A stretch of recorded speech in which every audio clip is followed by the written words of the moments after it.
አርእስተ ዜና የትግራይ ጄኖሳይድ ጥናት ኮሚሽን በትግራይ ኢኮኖሚና በተፈጥሮ ሀብት ላይ 130 ቢሊዮን የአሜሪካ ዶላር የሚገመት ውድመት መድረሱን አስታወቀ።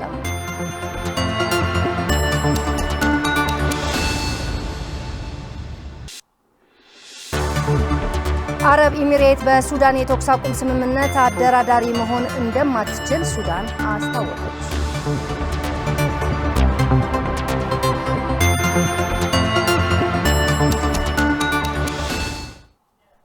ሰላም ጤና ይስጥልን ውድ ተመልካቾቻችን፣ ከትግራይ ቴሌቪዥን በቀጥታ የሰዓቱን የአማርኛ ዜና ይዘን ቀርበናል። በአበይት ዜናዎቻችን የጀመርነውን ዜናዎቻችን እንድትከታተሉን እንጋብዛለን። ፍርቱና ገብሩም የትግራይ ጄኖሳይድ ጦርነት ኮሚሽን በአምራች ተቋማትና በቤተሰብ አስተዳዳሪዎች ላይ 83 ቢሊዮን የአሜሪካ ዶላር ኪሳራ መድረሱን አስታወቀም።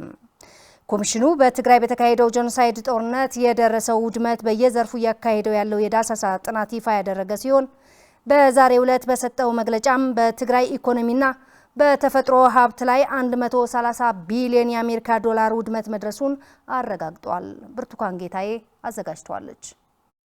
የትግራይ ጄኖሳይድ ጥናት ኮሚሽን በተለያዩ ጊዜያት በትግራይ በተካሄደው ጄኖሳይዳዊ ጦርነቱ በተፈናቃይ ወገኖች በማህበራዊ ዘርፍ፣ በጤና፣ በትምህርትና በሴቶች ላይ የደረሰውን ጾታዊ ጥቃት በሚመለከት የደረሰውን ጉዳትና ኪሳራ በሚሰጠው መግለጫ እያሳወቀ መጥቷል። አሁንም በኢኮኖሚ ዘርፍና በተፈጥሮ ሀብትና አካባቢ የደረሰውን ውድመትና ኪሳራ ለጋዜጠኞች በሰጠው መግለጫም አስረድቷል። የተደረገው የውድመት ጥናት ዓለም አቀፋዊ መንገድን መሰረት ያደረገና የፕሪቶሪያው የሰላም ስምምነት እስከተፈረመበት ጊዜ ድረስ መሆኑን ያስታወሱት በትግራይ ጄኖሳይድ ጥናት ኮሚሽን የኢኮኖሚ ዘርፍ ጥናት አስተባባሪ አቶ ገብረኪሮስ ሀጎስ በአምራች ተቋማትና በቤተሰብ አስተዳዳሪዎች ላይ የደረሰው ኪሳራ ከ83 ቢሊዮን በላይ የአሜሪካ ዶላር መድረሱንም አብራርተዋል። አምራች ክፍሉ ወደ ፕሮዳክሽን ሎስ ወይም ሬቨኑ ሎስ ብለን ነው የምንጠራው። ማግኘት የነበረበት ሰርቶ ማግኘት የነበረበት ወይም ሽጦ ማግኘት የነበረበትን ኪሳራ ነው አንደኛው። ሁለተኛው ወደ ግልጋሎት ሰጥቶ ማግኘት የነበረበት ነው። ሶስተኛው በነበረውን ጦርነት እንዲያውም ከበባን መሰረት በማድረግ እሱን ለመፍታት ወይም በህይወት ለመቆየት እንዲሁም ስራውን ለመጀመር ተብሎ የወጡ ወጪዎች አዲሽናል ኮስት ወይም ተጨማሪ ወጪ ብለን የምናስቀምጠው አለ። ሌላው አንኮሌክትድ ፊ የምንለው አለ። ሰርቶታል ግን አልሰበሰበውም። ያንም እዚህ ተካተዋል። ፎርገን ብለን ወይም ደግሞ ማግኘት የነበረበት ግን ያልተሰጠው ወይም ብሎክ የተደረጉ ፕሮጀክት ፕሮግራሞች ኮንትራክትስ and the like እነዚህን በኢንትረስት ቫልዩ not the actual value ወይም ምንድነው የምንለው አውትስታንዲንግ ቫልያቸው ጥያቄ የሚፈልጉ ናቸው ወይም ለሚመለከተው ስለሚጠየቅ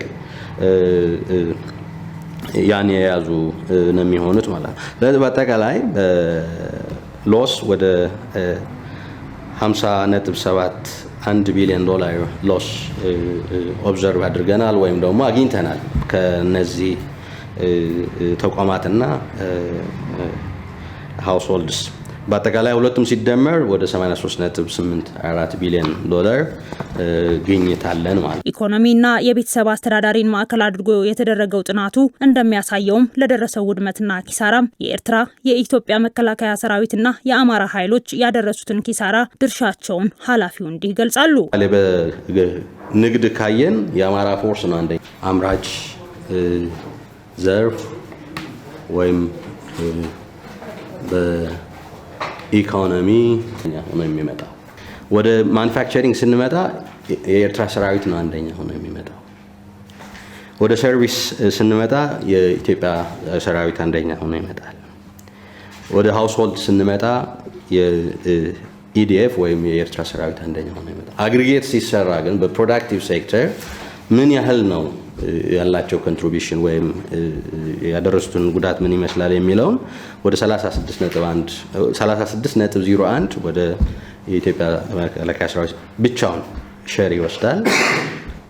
16.62 ኤርትራ ሰራዊት ይወስዳል and 11.60% ወደ አማራ ፎርስስ ይሄዳል ማለት ነው። ጆይንትሊ በሰሩት ግን የኢትዮጵያ ሰራዊትና የኤርትራ ሰራዊት ተለቅ ያለ ሼር ይወስዳሉ 5.22። በትግራይ የደረሰው ሁለንተናዊ ውድመትና ኪሳራ በመቀነስ ወደ ነበረበት እንዲመለስ ሁሉም አካላት በጋራ መስራት አለባቸው ሲሉም ኃላፊው መልእክታቸውን አስተላልፈዋል። ይህንን ወደ ባክ ቤተር እንዲመለስ ከተፈለገ ሁሉም አክተሮች ፓርቲሲፔት የሚያደርጉበት የሪኮንስትራክሽንና ሪሃቢሊቴሽን ፕሮሰስ መደረግ አለበት። ቆም ተብሎ ታስቦ ሁሉም ወደ ትግራይ ብሎ አስቦ መስራት ይጠበቅበታል። በአጠቃላይ በኢኮኖሚው ዘርፍና በተፈጥሮ ሀብትና አካባቢ በሁለቱም ዘርፍ ከ130 ቢሊዮን በላይ የአሜሪካ ዶላር ጉዳት መድረሱንም ኮሚሽኑ አስታውቋል።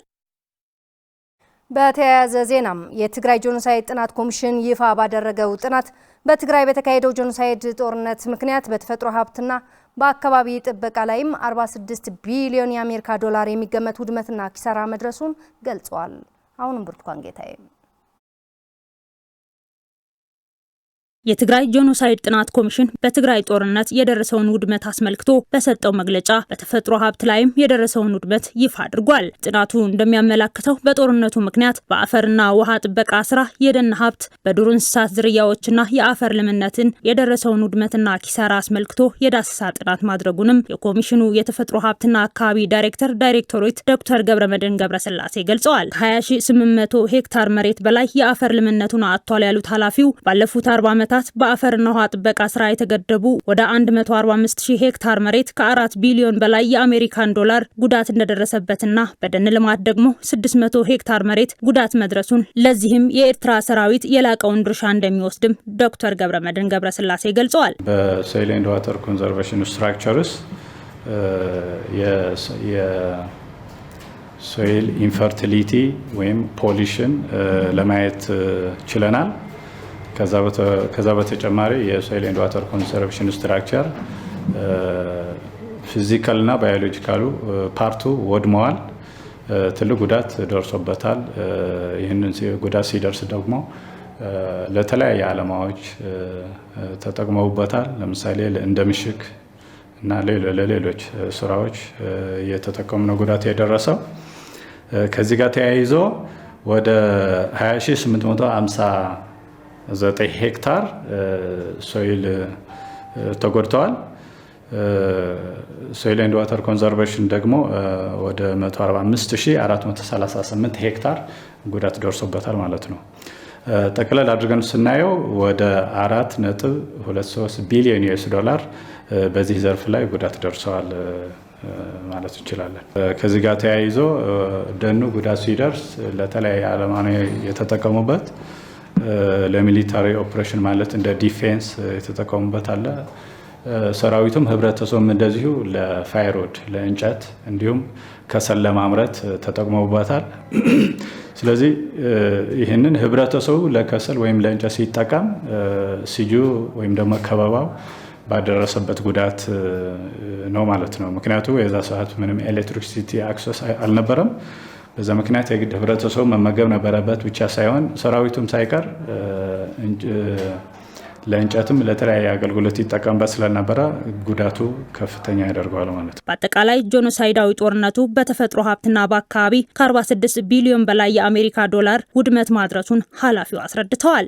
46.58 ቢሊዮን ዩኤስ ዶላር በሀብት ተፈጥሮና አካባቢ ዙሪያ የደረሰ ጉዳት ነው ማለት ነው። ከዚህ በተጨማሪ ጠቅለል አድርገን ስናየው የባዮዳይቨርሲቲ ወይም ደግሞ የብዝሃ ህይወት የመቀነስ ወይም የተወሰኑ ዝርያዎች ደግሞ የመጥፋት እድል አጋጥሟቸዋል። የሶይል ፈርቲሊቲ ሪዳክሽን አሳይተዋል በወሰድነው ሳምፕል መሰረት ማለት ነው። የደን ብርሰትና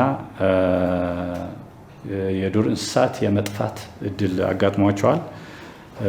ሌላው ይህንን ሁሉ ጠቅላላ አድርገን ስናየው ደግሞ በአሁኑ ሰዓት በዓለም ላይ ትልቅ አጀንዳ ሆኖ የሚገኘው ክላይሜት ቼንጅ የራሱ አስተዋጽኦ ላይ ትልቅ አስተዋጽኦ ይኖረዋል ማለት ነው።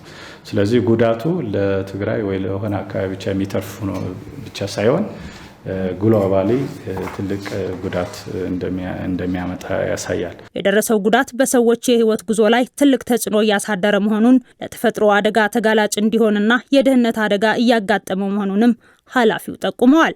ይህንን ጉዳት ምንድነው የሚያመለክተን ብለን ስናይ አንደኛ በአሁን ሰዓት ኢቨን የዛ ጊዜ ብቻ ሳይሆን አሁንም ቢሆን የሰው ልጅም እንስሳትም ይሁን ሌሎች ማይክሮ ኦርጋኒዝምስ የላይፍ ኢንሴኩሪቲ ያጋጥሟቸዋል ማለት ነው። ሴፍሊ መኖር አይችሉም። በሄዱበት በኬሚካልም ባልፈነዱ የጦር መሳሪያዎችም ህይወታቸው እየተቀጠፈ ይገኛል። በሁለተኛ ደረጃ ሶይል ኢንፈርቲሊቲ ማለት ሶይል ጤናማ ካልሆነ ከዛ ጋር ተያይዞ የህብረተሰባችን ምርት ይቀንሳል ማለት ነውና ይህንንም ትልቅ አደጋ ነው ለቀጣይ የሚሆነው። ትግራይ ይህንን ሁሉ ሀብት አጣለች። ለዚህም በቀጣይ የሚገባትን ካሳ አግኝታ የተፈጥሮ ሀብቷ ወደ ተሻለ ደረጃ እንዲደርስ ትልቅ ስራ መሰራት እንዳለበትም ለማወቅ ተችሏል። የአሜሪካው ሴኔት የውጭ ጉዳይ ኮሚቴ የፕሪቶሪያው የሰላም ስምምነት ሙሉ በሙሉ እንዲተገበር ጥሪ ያቀረቡም።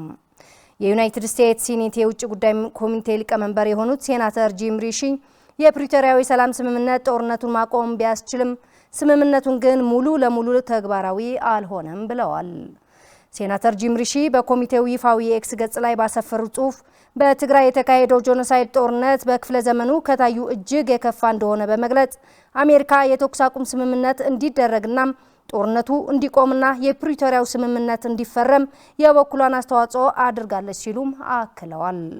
ሊቀመንበሩ አክለውም የፕሪቶሪያው ስምምነት እስካሁን ሙሉ በሙሉ ተግባራዊ እንዳልተደረገና በዚህም ምክንያት በትግራይ ያለው ሁኔታ በአግባቡ እንዳልተረጋጋ ብሎም በጦርነቱ የተጎዱ ወገኖች ፍትህ እንዳላገኙና ከኤርትራ ጋር የሚፈጠሩ ግጭቶችም እንደቀጠሉ ተናግረዋል። ሴናተሩ አያይዘውም ደህንነቱ የተጠበቀና ሰላማዊ የሆነ የአፍሪካ ቀንድ ለአሜሪካ ጥቅም መጠበቅ፣ የጽንፈኛ ኃይሎችን ስጋቶች ለመከላከል፣ የቀጠናዊ አጋሮችን ለማረጋጋትና በጦርነቱ ተጽዕኖ መሰቃየታቸውን ለቀጠሉ በሚሊዮኖች ለሚቆጠሩ ዜጎች እርዳታ ለማድረስ ወሳኝ መሆኑን በማስታወስ ስምምነቱ ሙሉ በሙሉ ተግባራዊ ለማድረግ ተጨማሪ ጥረት እንደሚያስፈልግም አሳስበዋል።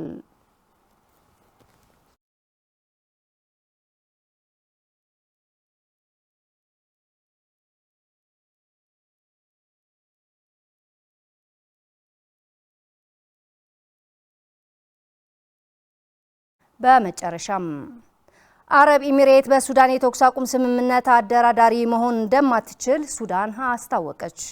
በሱዳን የተኩስ አቁም ስምምነት እንዲደረግ ቱርክና ኳታር አደራዳሪዎች እንዲሆኑ መምረጧ የገለጸችው ሱዳን አረብ ኤሚሬት በሀገሪቱ እየተካሄደ ባለው ጦርነት ባላት ተሳትፎ መካተት እንደሌለባት አስታውቃለች። በሀገሪቱ ያለው የእርስ በርስ ጦርነት ለመፍታት አሜሪካ የቀረበውን የሰላም ጥሪ እንደምትቀበለው ያሳወቀችው ሱዳን አረብ ኤሚሬት በሱዳን የተኩስ አቁም ስምምነት ላይ አደራዳሪ መሆን እንደማትችል ገልጻለች።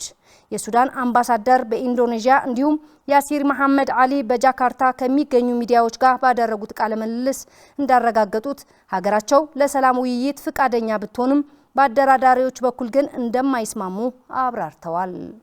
ሳውዲ አረቢያ፣ ግብጽና አረብ ኤሚሬት ገለልተኛ አካል ሆነው እንዲያደራድሩ በአሜሪካ መመረጣቸውን ያስታወሱት አምባሳደሩም አረብ ኤሚሬትስ ለሐማዳን ዳጋሎ ታጣቂዎች በግላጭ እገዛ እንደምታደርግ በመግለጽ በሱዳን መንግስት ተቀባይነት የላትም ብለዋል። ግብጽና ሳውዲ አረቢያ ከሱዳን መንግስት ጋር ያላቸው ዝምድና ጥሩ መሆኑንና እንደተቀበሉትም የገለጹት አምባሳደር ያሲር መሐመድ አሊም በሳውዲ አረቢያ ፋንታ ቱርክና ኳታር በመንግስታቸው አደራዳሪዎች ሆነው እንደተመረጡ የአንታራ ሚዲያ ዘግቧል።